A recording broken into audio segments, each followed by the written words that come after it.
Come in out of the cold. We are your umbrella. So you guys know this song, it's Step Into the Arms. You guys, there's a slide up on the screen for you to help you sing with me and everybody else sing too. So we love it. So, step into the arms of love. It's a feeling you can take hold of. Join us in our celebration. Feel the grace flow through your heart. Embrace the friendship and connection. When you become a part of healing and inspiration, balance and faith, prayer and contemplation, freedom and grace. I say amen. Sing it out. Amen. Amen. Amen. Let the neighborhood hear you. I say amen. Amen. Amen. Amen.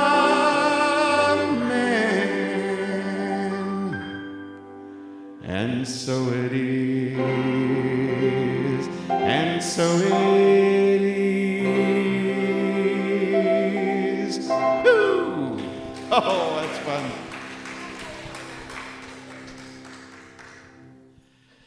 I probably have more fun with that than you guys do.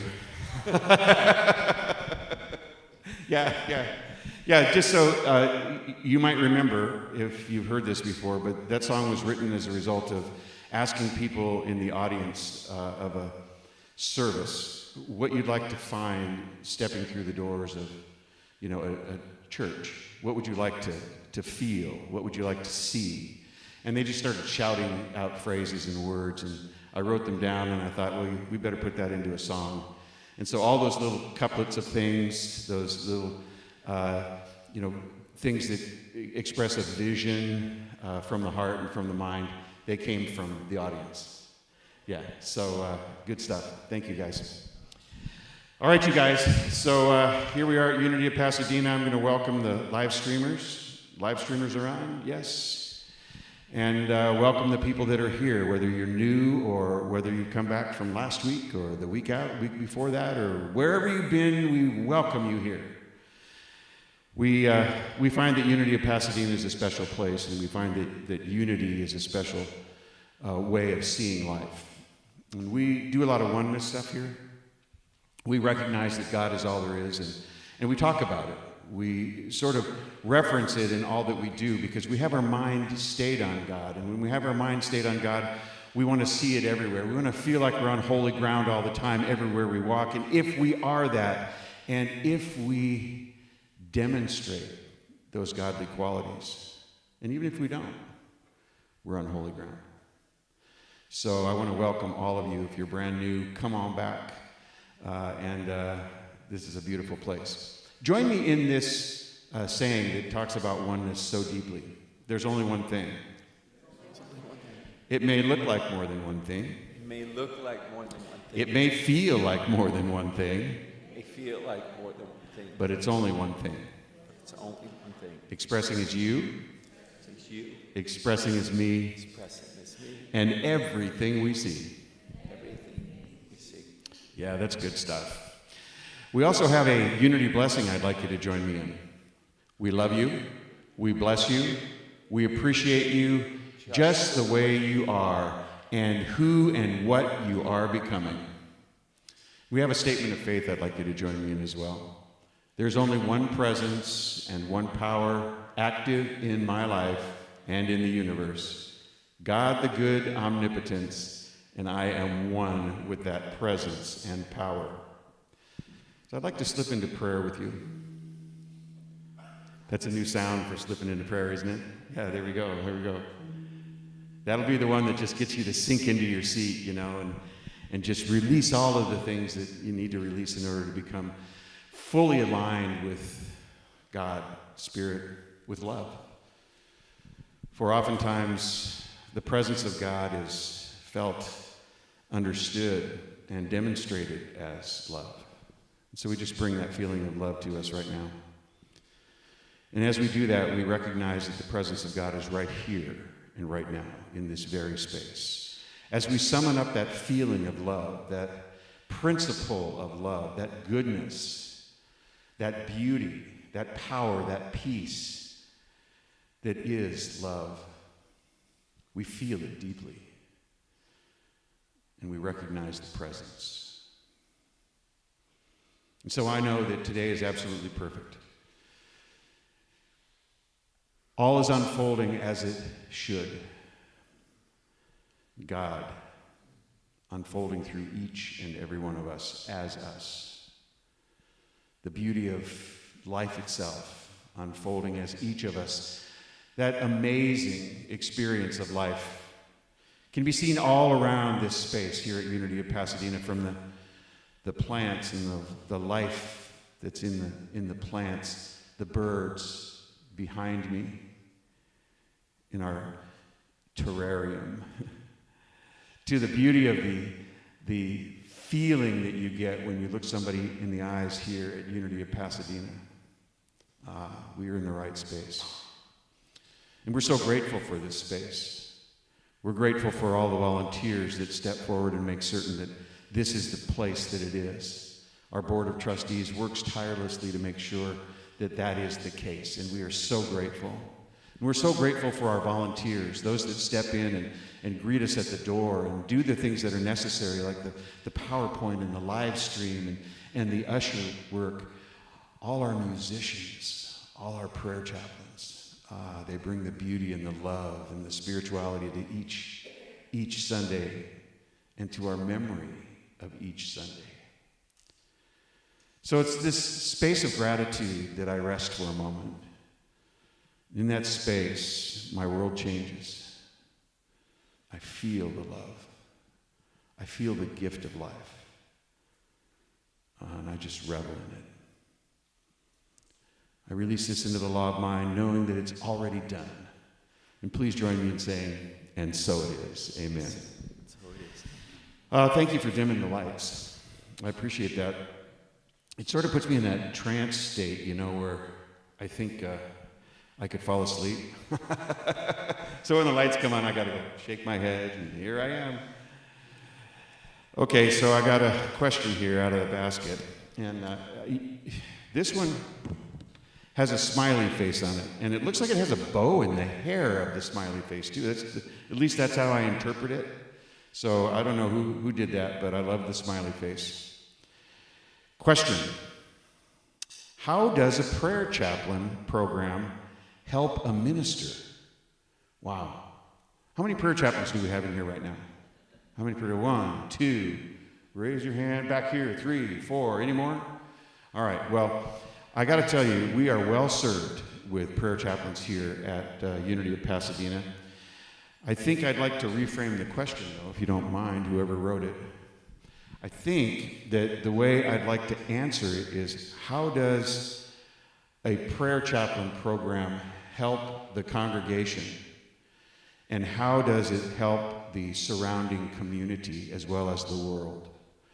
Because it affects the minister, it affects me the same way it affects each and every one of you.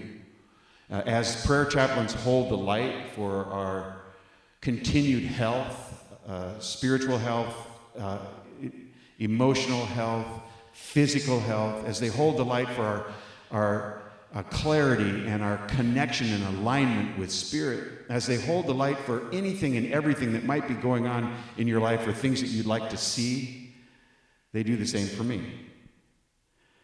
As they hold the light for each and every one of us in here, they hold the light for our community, for the perfect unfolding of love and light and life and beauty and peace and power, goodness and kindness throughout our lives. So I think the prayer chaplain program is about how it supports the church, it's a much bigger idea. Now, it's great that I get to be one that is supported too, and I feel it, by the way. I feel that support. Absolutely feel that support. You know, you can feel that support too if you just align yourself with the idea that you're being supported, and all of a sudden you start to feel, whoa, I think I'm supported in this. That's what the prayer chaplains do all the time, every single day, and they're available. They're available to each of us. All we have to do is give a call or put in a prayer request. And they do the things that are necessary for us to find a way through, or to be our greater yet to be, if you're looking for transformation, or just to be. So the prayer chaplain program is indispensable in a place that really, really is looking for transformation. Completely indispensable. And so I guess it's a great time to show gratitude for that prayer chaplain program. Now, by the way, I want you to know that the only difference between the prayer chaplains and each and every one of us is that they are schooled in the art of praying for you. That doesn't mean that you can't pray. It doesn't mean that you don't know how to pray. I suggest you start with feeling and follow it up with what you'd like to see. You can pray for yourself. You can pray for others. I think you're praying with every thought. I think you're praying with every moment you spend with friends. I think you're praying when you made the decision to come here today and got in your car and started to drive here. That's what I think. I think prayer is a whole lot more than just the words that you find to say something that you want to see or be. So prayer chaplains do that for us. Prayer chaplains are magnificent, and I am deeply grateful. So how much time did I spend? 2 minutes and 54 seconds. 50. I got 6 seconds left. So I want to tell you the secret. Jackie holds up a tomato and gets ready to throw it about the time that I should be stopping, see? Yeah, so, and Gay does that too. I think she just kind of, hey, where are you going with that, you know? I get that. So, yeah, thank you for whoever put the question in there. Appreciate it. All right, well, we're going to hear those prayer chaplains in action as soon as Christy and Mitch sing a song, and I'm so happy you guys are here. We haven't seen you in a long time, Christy, but we think of you so fondly often. We love your energy and we love what you bring, so bring it.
The things my family did. I am not the voice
I am not mistakes that I have made, or any of the things that brought me pain.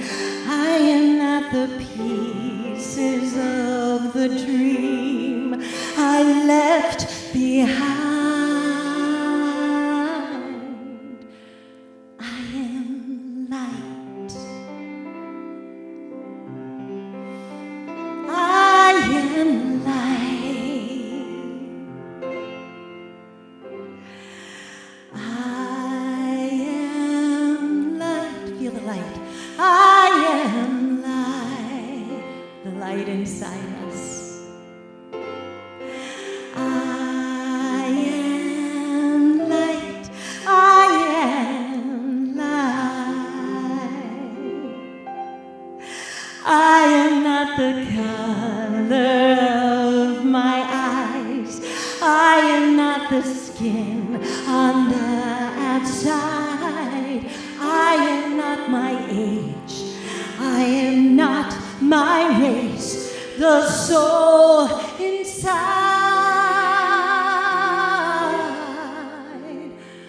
is all light. We're all light. Let's do it one last time. I am light. I am light. I am light. I am light. I am divinity defined. I am the God on the inside. I am a star, a piece of it all.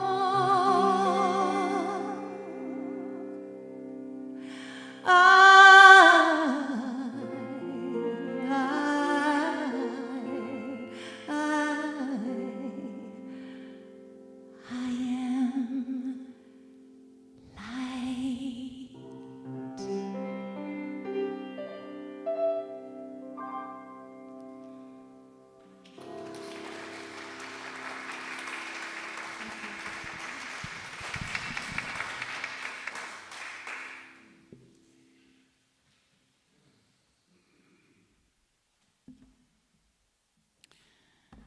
You are perfection. That was beautiful. Thank you, both of you. Sunday, May 3rd, 2026. Life. With joy, I dance in the fountain of life. Observing children playing in a fountain, I hear them laughing as they dart through sprays of water, surprised by sudden geysers. Sunlight turns on the wafting mist and into prisms of color, a reminder that the same joy and light dance in me. Life can feel like that fountain, fun, but sometimes catching me by surprise. If I resist, I grow weary. But when I move with its rhythm, dodging, laughing, and dancing, I feel the pulse of divine life. Even in challenging circumstances, I can regard the spray as refreshment, the soaking as grace. Each of these baptisms becomes an invitation to cleansing, renewal, and awakening, a chance to grow in spirit. As I join life's dance, I am lifted. Creativity awakens, joy abounds, and I feel fully alive. The spiritual reference is from Psalm chapter 36, verse 9. For with you is the fountain of life. In your light we see light. And so it is. Amen.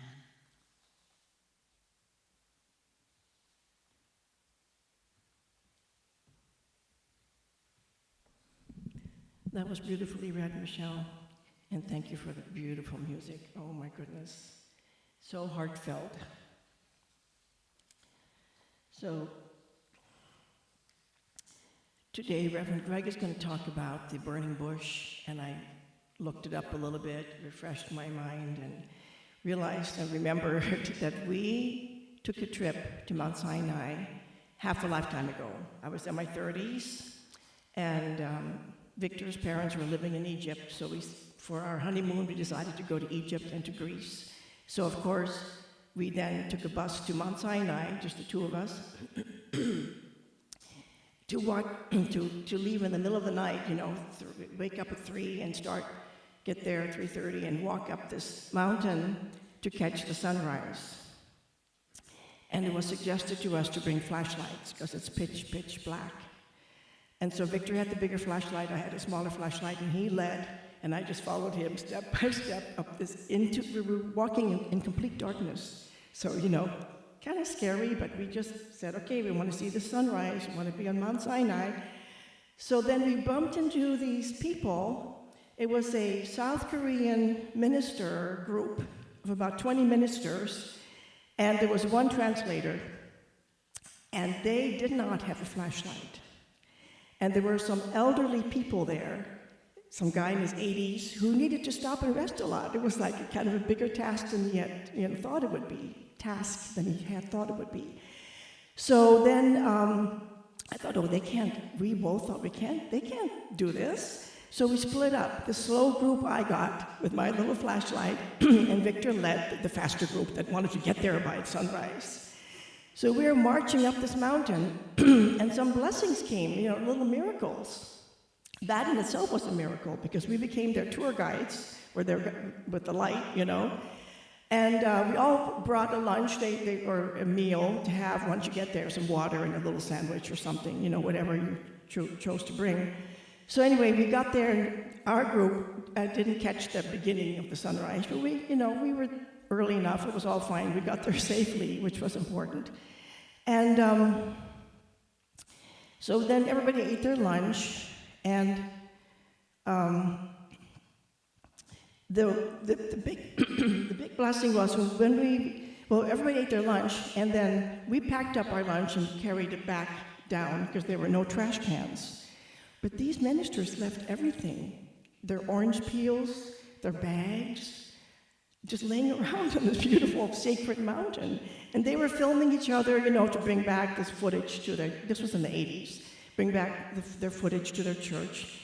And as they were heading down the hill fast, I called them. I said, "You guys, pick up your trash." And they didn't speak English, so they didn't know what I was saying. And one turned around and just kept on walking. So we picked up as much trash as we could carry down the mountain. So that was, because I just thought, how can you do that? This is your sacred mountain.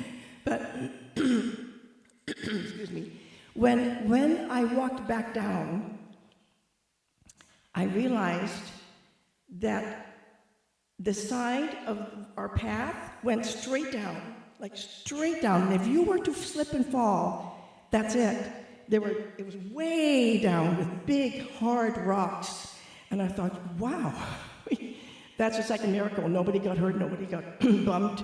Can you imagine one person bumping and having this? No, it was just really a blessed trip overall. So then as Victor and I were heading back down, he kept taking pictures with his fancy camera, and I would a few steps and then I'd wait, then a few more steps and then I'd wait, and he was focusing and really into it. So after a while, I said to him, "I'm going to go down on my own, and I'll meet you at the base." He said, "Okay, good," because he was really into that, and I really wanted to keep walking. So then when I walked alone, to my right were these huge rock formations, beautiful colors, beautiful kind of rounded rocks. Sorry. And these rocks started talking to me. They were smiling, and they were moving, and I'm looking and going, "Oh, wow." And they were saying blessings. Things like, "Do you realize how beautiful you are?" And I was like, whoa. And I felt it. We were communicating because it is holy ground after all. And so they were smiling. And as I was approaching the next set of rocks, like two at a time would start moving, like a Disney cartoon, for crying out loud. It was this beautifully done Disney cartoon in real life. So that was a to me a miracle, because it was as if Louise Hay, who wasn't really around yet with her affirmations, she came shortly after the later 80s, was there. You know, it was that similar idea where, do you know how beautiful you are? Do you know how amazing you are, and how, you know, brilliant? And it's God in you and you in God. So this subject made me remember that, and it was really a beautiful thing. So that is our story of the mountain, Mount Sinai. And I invite you to just sit back, and we'll start just relaxing. If you want to meditate, join us. If you want to just sit and relax with your eyes open or closed, it's up to you. Just let's follow our breath, and let's breathe in and out, and just take your breaths as they come naturally. You feel yourself sitting on holy ground. The pew you're in, the chair you're in is holy. Your feet touching the ground, that's holy, because God is omnipresent. That means it's there too, underneath your shoes. It is there in every breath. It is in your eyes. 100%. God is here.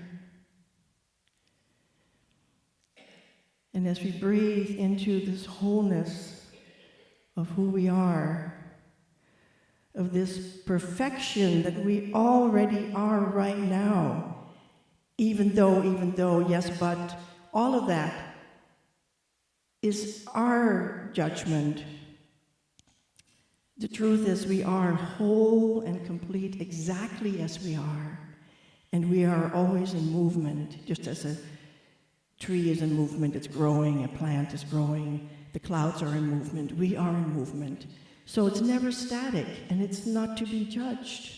Oh yes, but this, but oh, you don't know. No, we know. We are one in the one. We are whole and complete. Beautiful beings, perfect, and so loved by the divine presence. We are glowing. And as we go into 2 minutes of silence, let's just sit and enjoy being here in a glow.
So bring yourself back to the sanctuary.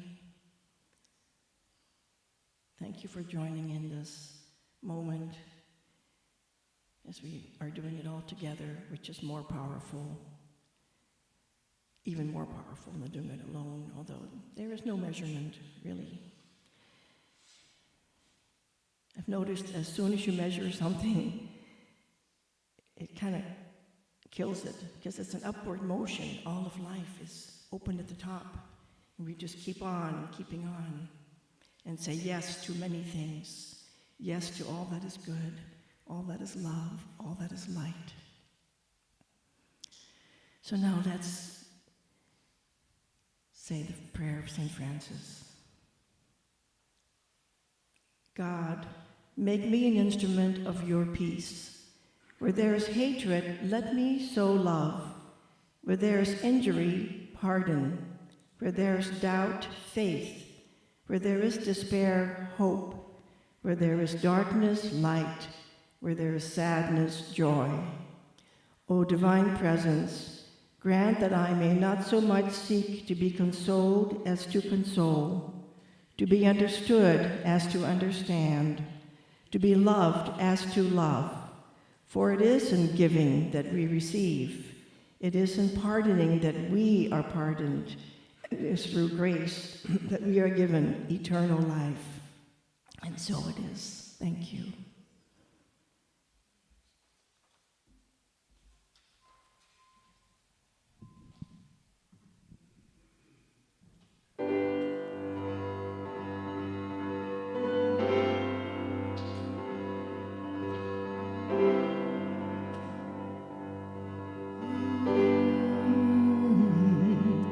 Am I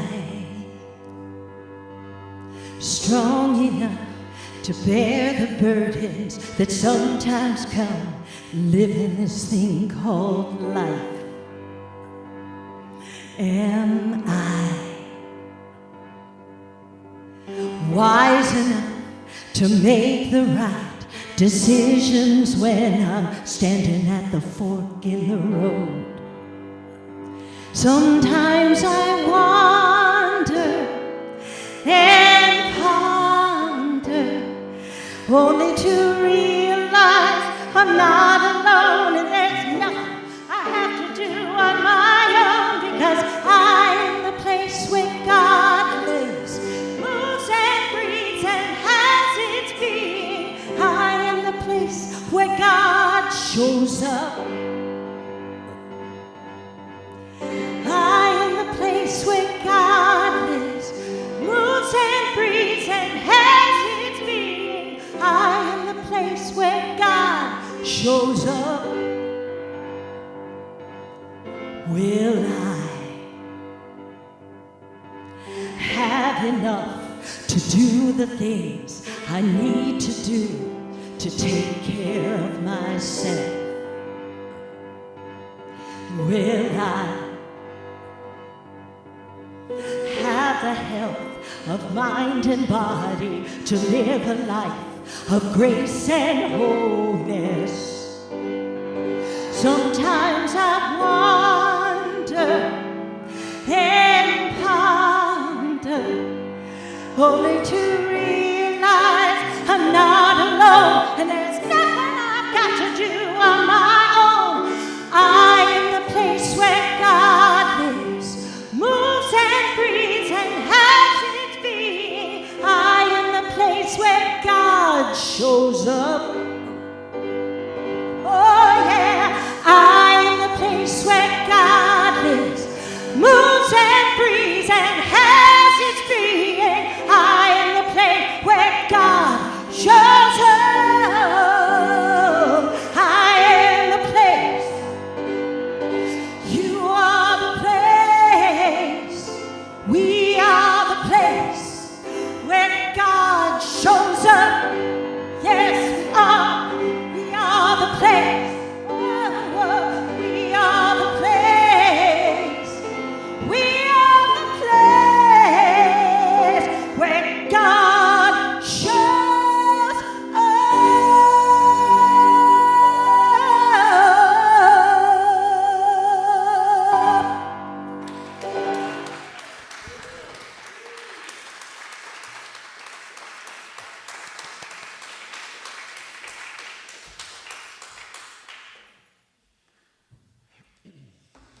Well, that sort of takes care of the whole talk.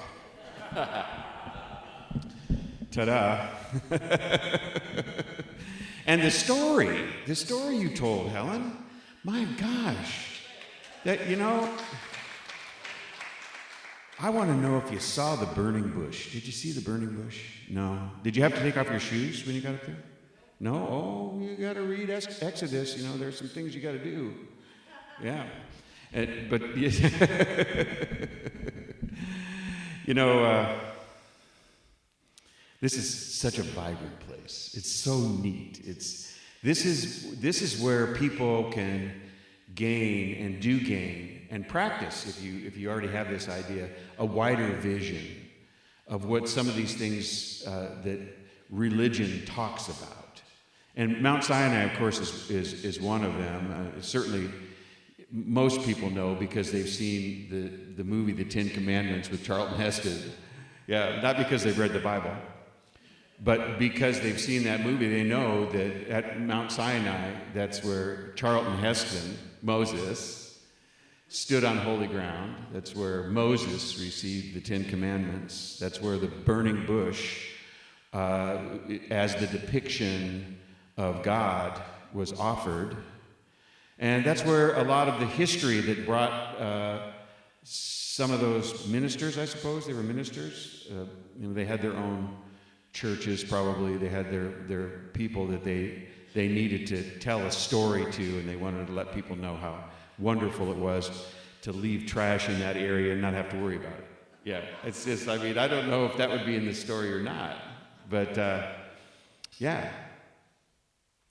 So this is filled with history, but it's filled with more than that. The wider vision that I'm talking about that you guys, I know, have within you or come here to hear about a wider vision, is something that relieves you of a lot of burdens. And one of the burdens it relieves you of is that you're stuck with somebody else's understanding of what a fundamentalist reading of, let's say, the book of Exodus brings to you. A lot of people who really are fans of the Ten Commandments, the Ten Commandments were given to Moses on Mount Sinai. Actually, they were given to him in a couple of different places, but because you do know, don't you, that Moses got upset, threw down the tablets and broke them, and he had to have a whole new set made. You probably didn't know that. No, but if you read Exodus, you'll know it. Most people don't know that the Ten Commandments are even in Exodus. You know, I would wager a good deal of money that there's a very low percentage of people who want to see the Ten Commandments in classrooms or in government buildings, in public settings where they are to be displayed. Don't know where the Ten Commandments come from. And many of them probably don't even know what they are. It's very common for people not to. You know, I've had conversations with people about that issue. And no, they don't know what part of the Bible it's in. They don't know what it was about. They don't have an understanding of what the depth of the Ten Commandments really brings to us, or what they were intended to bring to the people at that time. So I love to look at the Bible in a wide, expansive way, because otherwise it's just too darn hard to read. Seriously, I mean, if you sit down and you read Exodus, you're going to say to yourself, my God, these people,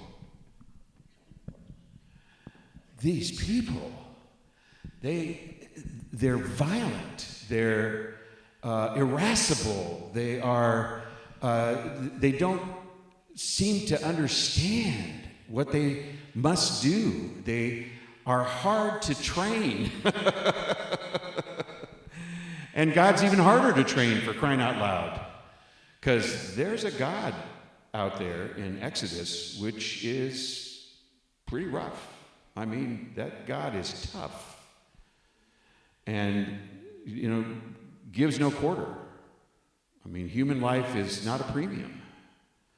And if you don't find a way to understand that, you're sort of going to live in darkness. So let me see if I can start with how I take a look at the Bible, and maybe I can draw you into a new excitement around what all this stuff is about. And you can start with, looking up all the sections where the Ten Commandments are talked about and the history behind it, the setup, which is in Exodus 19 and 20. And then the giving of the commandments themselves, which is in Exodus 30. And then there's a couple of other things, some pretty serious things that happen after that in Exodus 34 and 35. I mean, just do the whole Exodus thing. And do it with an open mind. So let's talk about what that might look like. So,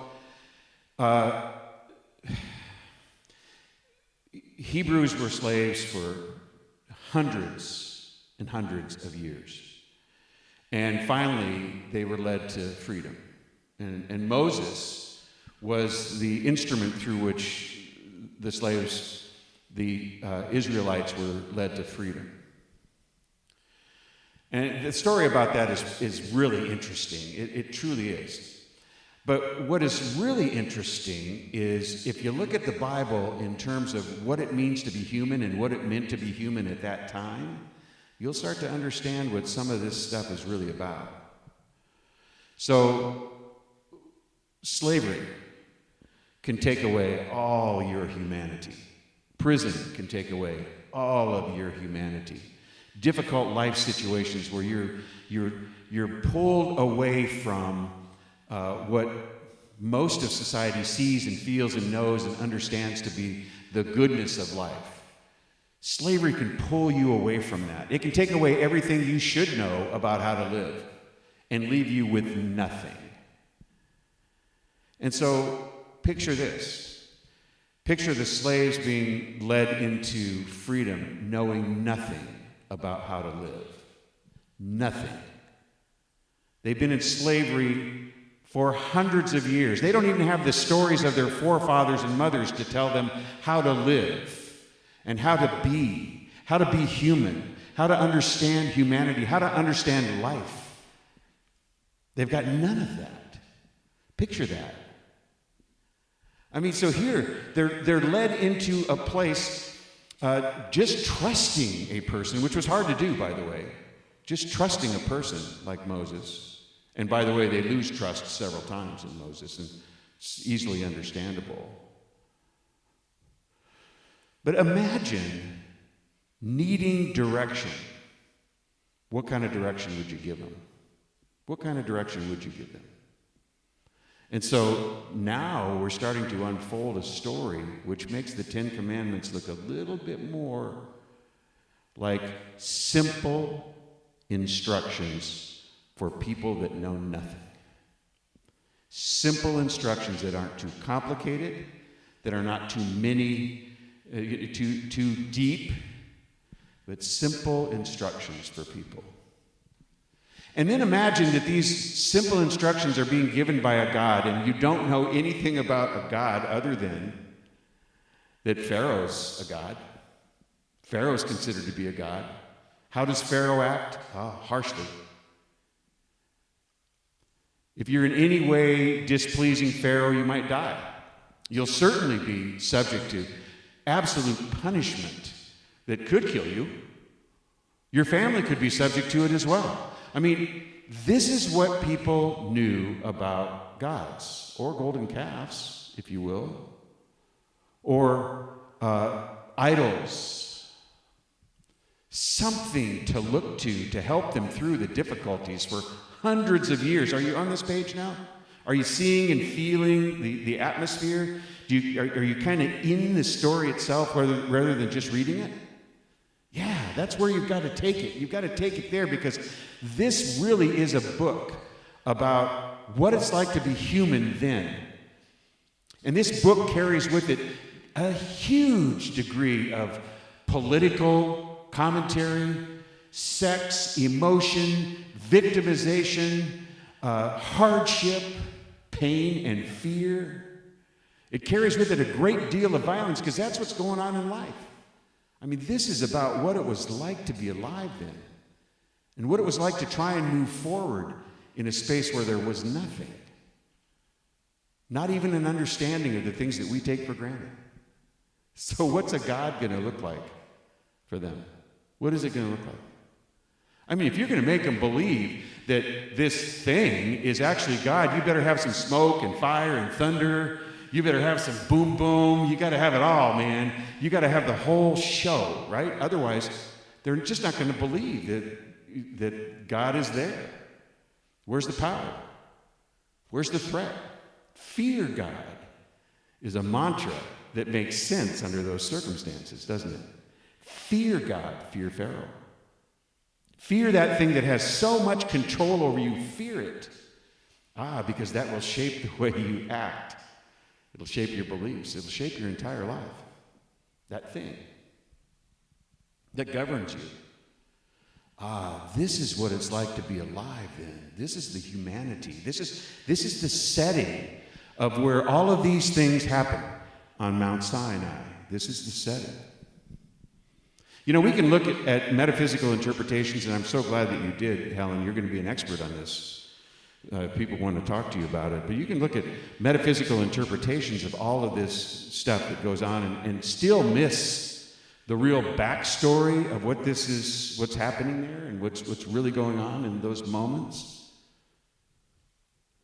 You know, there's a time in this whole story in Exodus where Moses is with God for 40 days, receiving the 10 Commandments, receiving instruction, receiving all sorts of things that are laid out in detail in the book of Exodus. 40 days he left these people that he brought out of slavery alone. Can you imagine what happened during that 40 days? All of these people that know nothing about living life on their own, no direction, nobody to tell them what to do, nobody to feed them, nobody to give them spiritual inspiration, nothing. What do you think they're going to do? Oh, it was rough. It was rough, all right.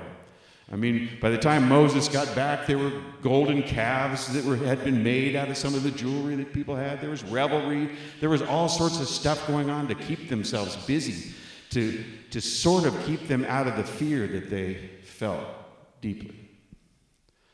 And it was some bad behavior.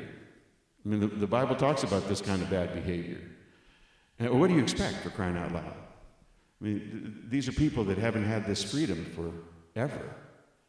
Now, how does that relate to real life? How does that give us some idea of what it's like to be human? Have you ever had a situation where you had to remake yourself? Something happened? I mean, anybody who's had a divorce knows this. You got to remake your life.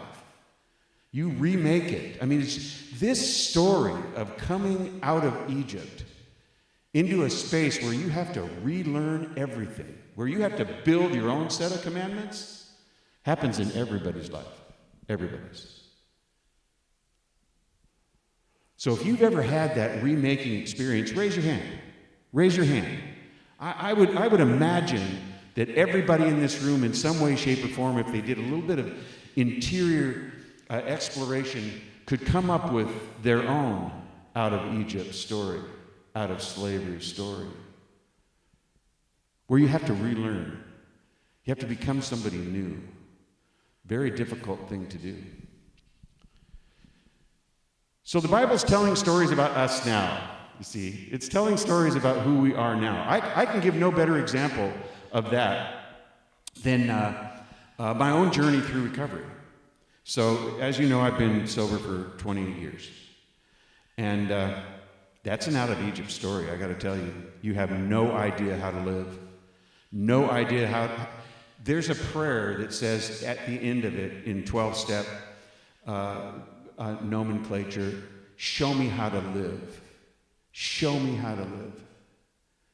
I mean, you step out of what you knew into this place where you don't have the things you relied upon to get you through the hard times, the difficult times. You don't have the things that were necessary for you to even make it. And what do? The prayer, show me how to live. Show me how to live.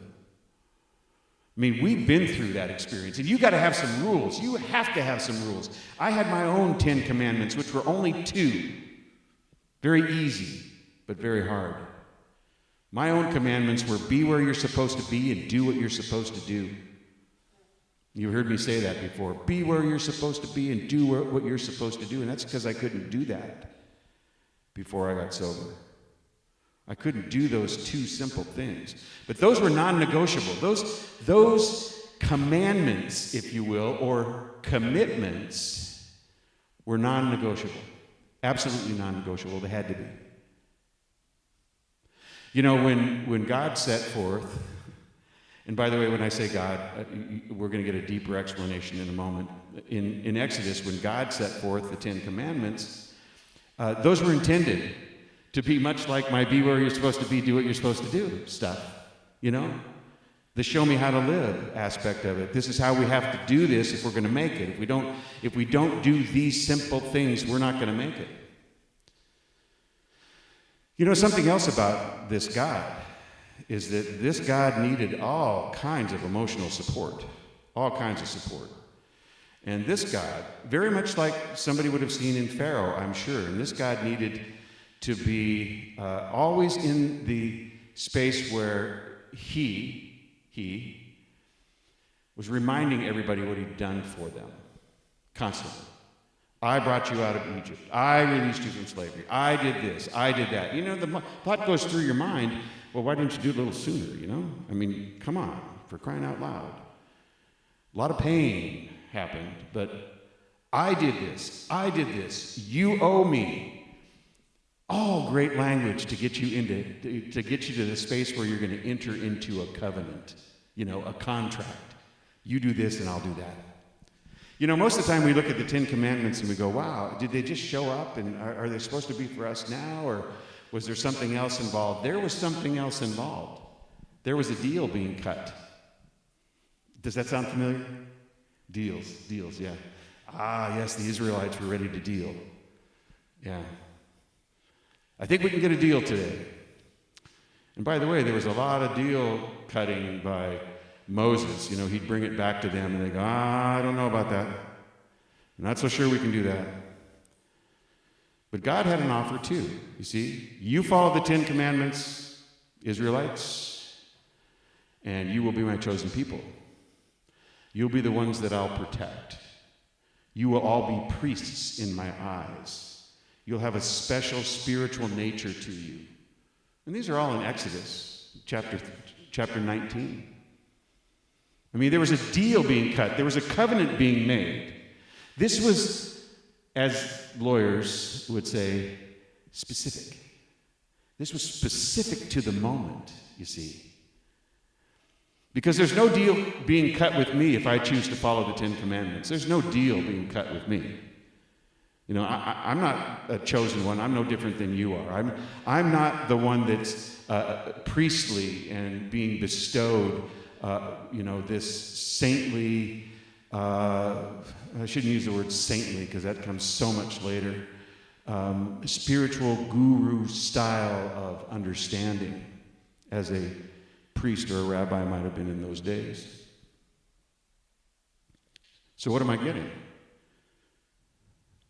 Is this really what I must do? Or is it just like a skeletal,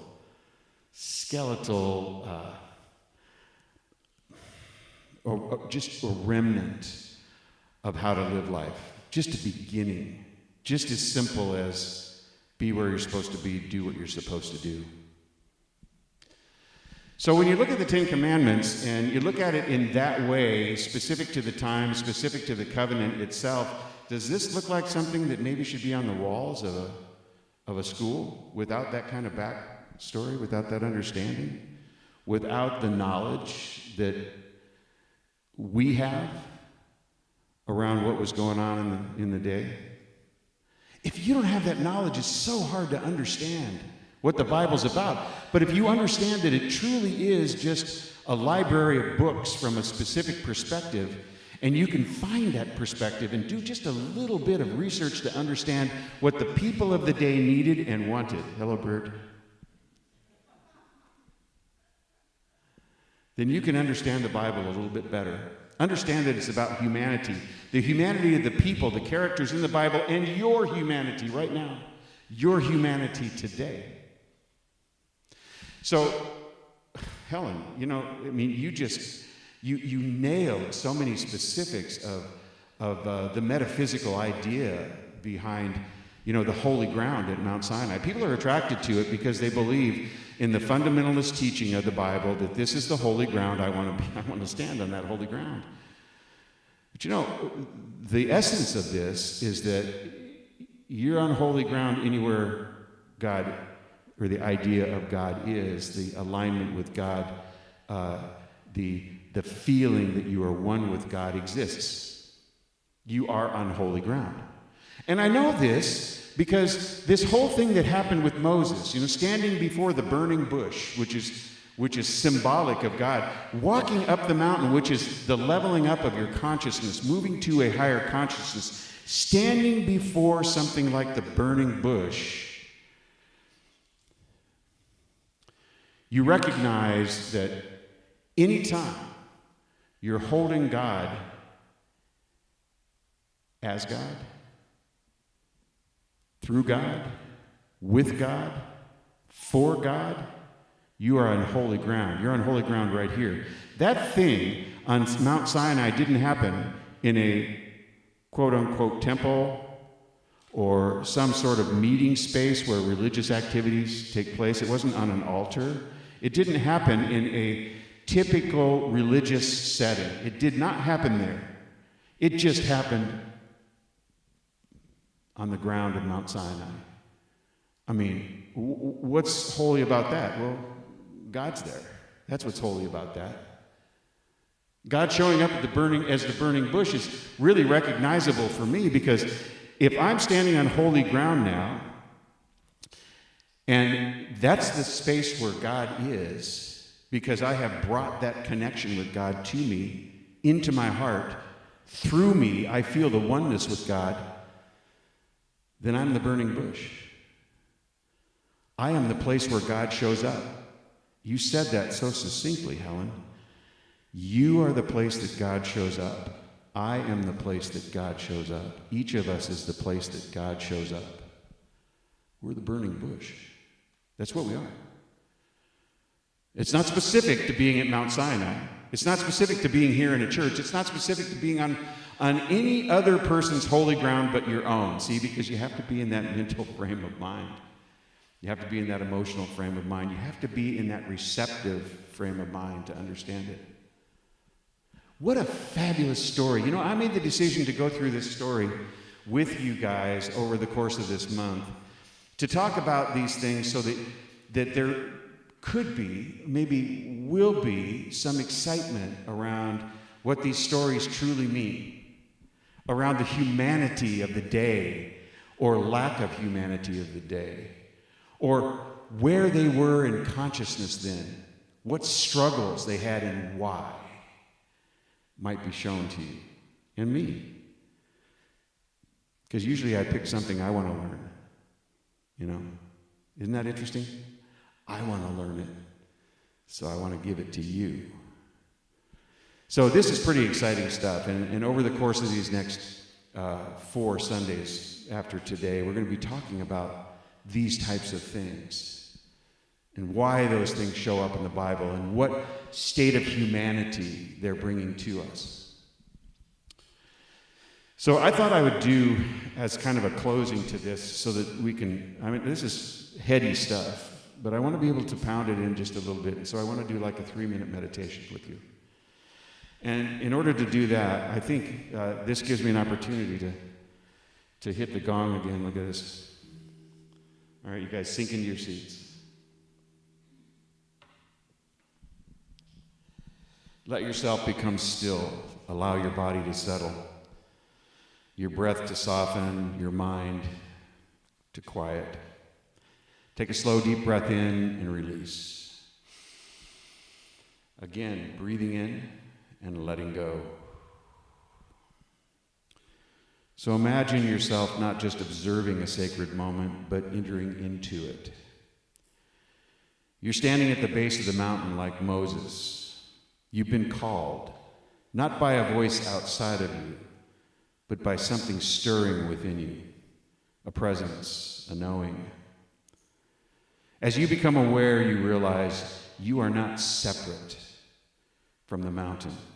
You are not separate from the bush. You are not separate from the fire. Now feel yourself rising to a greater level of consciousness, ascending the mountain, not a physical climb, but a shift in that awareness. You're moving beyond noise, beyond fear, beyond the identities you've carried, into a higher seeing, a clearer knowing. And as you reach that inner summit, there's a stillness inside of you, a presence, a voice not heard with ears, but known within. And from that stillness, something is revealed. I am the Lord thy God. Thou shalt have no other gods before me. And you realize that it is not possible to have other gods, as God is all there is, and all is God. There's only one presence, one power, one life expressing as you. There is nothing else to bow to, nothing else that defines you. You are the place where God is being revealed, not just Moses, not just on the mountain long ago. This moment, this awareness, this breath is your Mount Sinai. Breathe deeply. The fire burns and it does not consume you, it reveals you. It reveals what has always been true beneath every story, beneath every identity. No matter who you think you are, no matter what you have believed, something eternal is already true. I am. Let that settle into you now. The revelation was never meant for one moment or one person. It lives as you. It speaks as you. It is known as you. I am. And as you begin to return, gently, bringing awareness back to the room, when you're ready, open your eyes.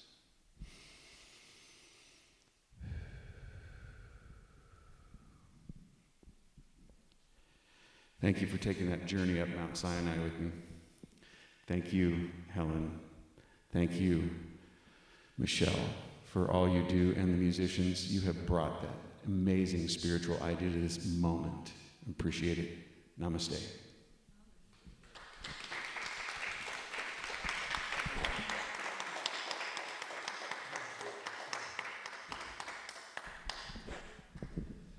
All right, so here we go. We got Millyanne coming up. Millyanne, it's so good to see you. You know, I don't know if there's anybody that knows more about ushering than you do. She does practice. She practices and she does it well. This is your mountain. All right, you guys, here's who we have on live stream today. We got Bobby. Hello, Bobby. We got Julio, too. Julio, we love you. We got Colleen all the way from Illinois. Hello, Colleen. We miss you.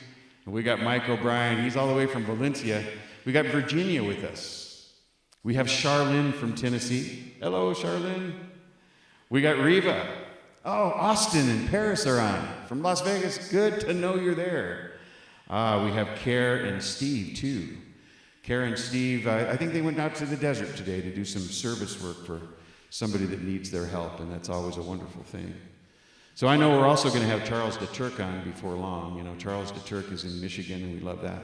So I'm going to put this right there in your hand, and then we're going to talk for just a moment about our community giving, because it's time for our community giving. And what that is, it's an opportunity for us to give from the heart to something that truly matters, to something that brings us a sense of love and caring and connection with not just ourselves, but with one another.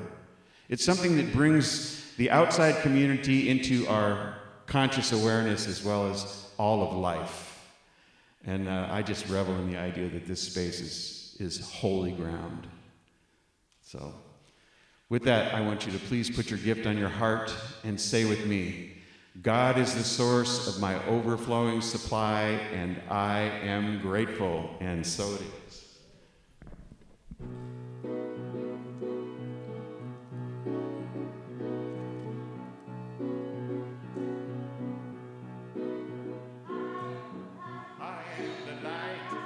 Light I am a light in this world. and this world, In this world. and this world. I am a light. I am a light I am a light. I am a light in this world. in this world. In this world. In this world. This is the place. This is the place. This is the time. This is the time. Let it shine. Let it shine. Let it shine. Let it shine. I see the joy. I see the joy. I see the joy. I see the joy In this world. in this world. In this world. In this world. I see the joy. I see the joy. I see the joy. I see the joy In this world. in this world. In this world. In this world. In this place. This is the place. This is the time. This is the time. So let it shine. Let it shine. Let it shine. Let it shine. We live in love every day. I live in love every day. We live in love every day. I'm living love every Let's do a little day. bit. I live in love every day. I'm living love every day. Spreading peace along the way. Spreading peace along the way. Right time. Right time. Right place. Right place. Living love Living love every day. every day. We are the light. We are the light. We are the light. We are the light. In this world. Stand if you want. This world. In this world. In this world. We are the light. We are the light. We are the light. My light. In this world. In this world. In this world. In this world. Right time. Right time. Right place. Right place. Living love Living love. every day. Woo! One more time. Here we go. We are the joy. We are the joy. We are the love. We are love In this world. in this world. In this world. In this world. We are the peace. All the peace. We are the beauty. We are the peace In this world. in this world. In this world. In this world. Right time. Right time. Right place. Right place. Let it shine. Let it shine. Right time. Right time. Right place. Right place. Oh, let it shine. Right time. Right time. Right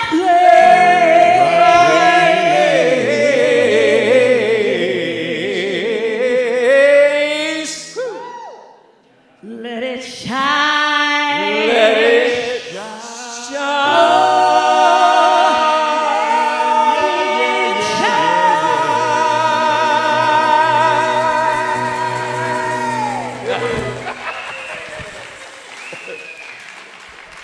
Ooh, small but mighty. Yeah, yeah. Come on down, Millian. That was fun. This ought to be fun, don't you think? I mean, it ought to be. It is. Thank you for bringing the fun. Yeah. So this is what we do, you guys. We recognize these are tithes and treasures, and we utilize them for the highest and best good of Unity of Pasadena. And we promise, we make that promise. This is our covenant, that these tithes and treasures shall be used to bring about a higher state of consciousness, not only here, but throughout the community. We support so many things here in this community, and we do it so gladly with love. So this brings a gift to the rest of our community, to the state, to the nation, to the world. We're so grateful to be able to do that. Thank you all. So I release these words knowing they're done. Please join me, and so it is. Amen. All right, you guys. So we got Barbara. Come on, Barbara. You know, we also have something to eat after this, and it's going to be in our... I usually forget what it's called, like I call it the eating hall or something, you know. I think we ought to call it the I think we ought to call it the Barbara B. Reception Hall, which is that would get me moving in the right direction.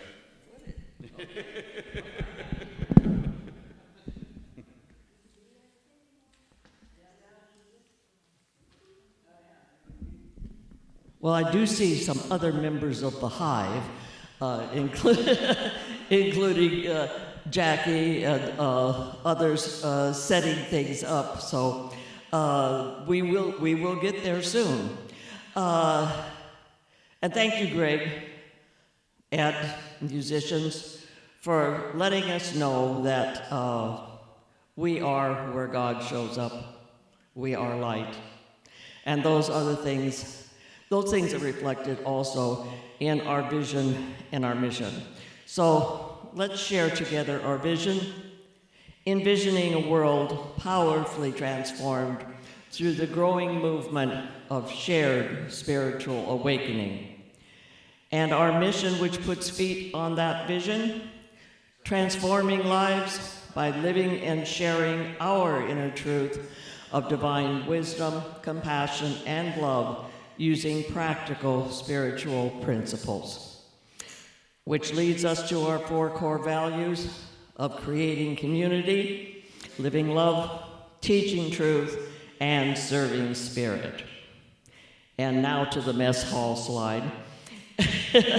Today we have our team ABC leading our hospitality effort, and next week team D through J is our host. And as I spoke of it last week, we have 5 Sundays this month. Has anybody come up with a great idea for the 5th Sunday yet? Okay, well, we have a couple weeks. Loaves and fishes. Let's see what we can do with that. Okay, we'll work on that. Thank you. Okay, and Michelle. Okay, and Michelle is back. Maybe she'll work with her team on Tuesday a little further on this idea as they walk around the parking lot at 10:05 if you get here that early, or at 10:30 when you get to move all the tables away so that you can have your stretch and laugh and sing and chair dance class with Michelle.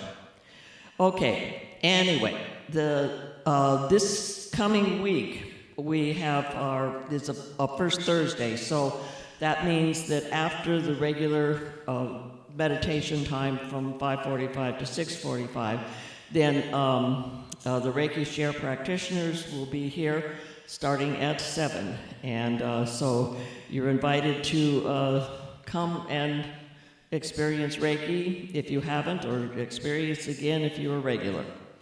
And continuing on Saturday, we have Jolinda and the writing group every single Saturday, unless we tell you otherwise.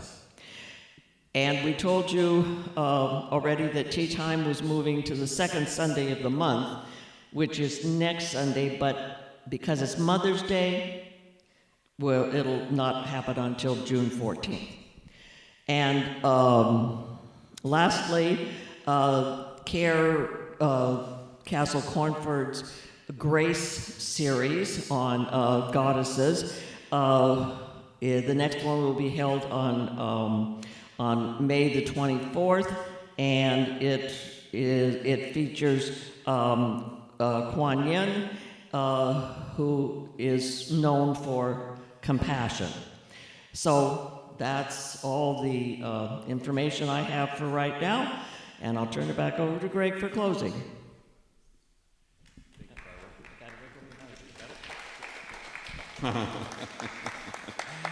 All right, you guys, we're going to do the Silent Unity Prayer for Protection, and then we're going to sing a song. Is it I Choose Love? That's right. All right. I guessed. You know, today is my lucky day. There were 2 choices. I got it. Stand, please, for the Silent Unity Prayer for Protection. You guys were marvelous today, by the way. Awesome. Please join me. The light of God surrounds us. I am light. The love of God enfolds us. I am love. The power of God protects us. I am power. The presence of God watches over us. I am presence. Wherever I am, God is. I am divine, and all is well.